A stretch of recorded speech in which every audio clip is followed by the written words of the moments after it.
सबसे पहले नजर डालते हैं अब तक की बुलेटिन। जी बिल्कुल, ज़िले सदर पाकिस्तान मुस्लिम लीग नून व उम्मीदवार मेंबर कौमी असम्बली 158 मियाँ इमरान दुल्ताना ने कहा है कि बिहाड़ी में जारी तरक्याती स्कीमों के तहत सड़कों की तमीर से पहले सेवरी के निज़ाम को फनेक्शल करवा लिया गया है ताकि शहरियों को मुश्किलात का सामना ना करना पड़े। वर्ल्ड बैंक के तावन से जारी ये प्रोजेक्ट एक अहम संग मील साबित होगा। मुस्लिम लीग हाउस बिहाड़ी में प्रेस कॉन्फ्रेंस के मौके पर सिटी सदर मुस्लिम लीग शेख अब्दुर्रहमान हमीद मुवाती मलक मुजफ्फर लंगड़ियाल समेत मुस्लिम लीगी रहनुमा भी मौजूद थे। मियाँ इमरान दुल्ताना ने कहा कि मेरी वालदा मोहतरमा तहमीना दुल्ताना ने हमेशा बिहाड़ी के लिए अमली इकदाम किए। Commerce university, industrial state, DSQ अस्पताल के अपग्रेडेशन जैसे मनसूबे बिहाड़ी के शहरियों के लिए लाए। अब सड़कों पर काम जारी है, इसके साथ साथ सेवरेज पार्कों पर काम शुरू किया जाएगा। उन्होंने मजीद कहा कि बिहाड़ी पानी की निकासी एक अहम मसला है जिसे हल किया जा रहा है। इसके साथ साथ बिहाड़ी को जो शदीद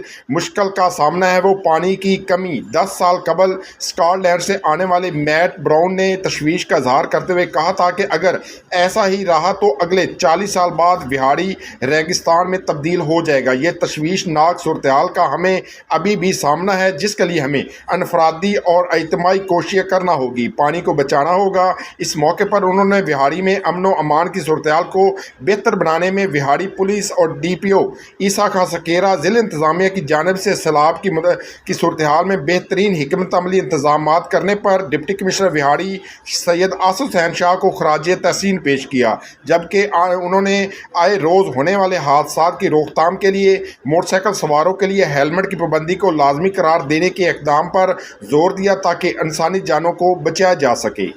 जी खाला, अब 10 रुपए में सबसे ज्यादा पाउडर जो बनाए झाग ज्यादा और निकाले दाग ज्यादा। आज तो बड़े चमक रहे हो। वाह, क्या बात है। बोनस की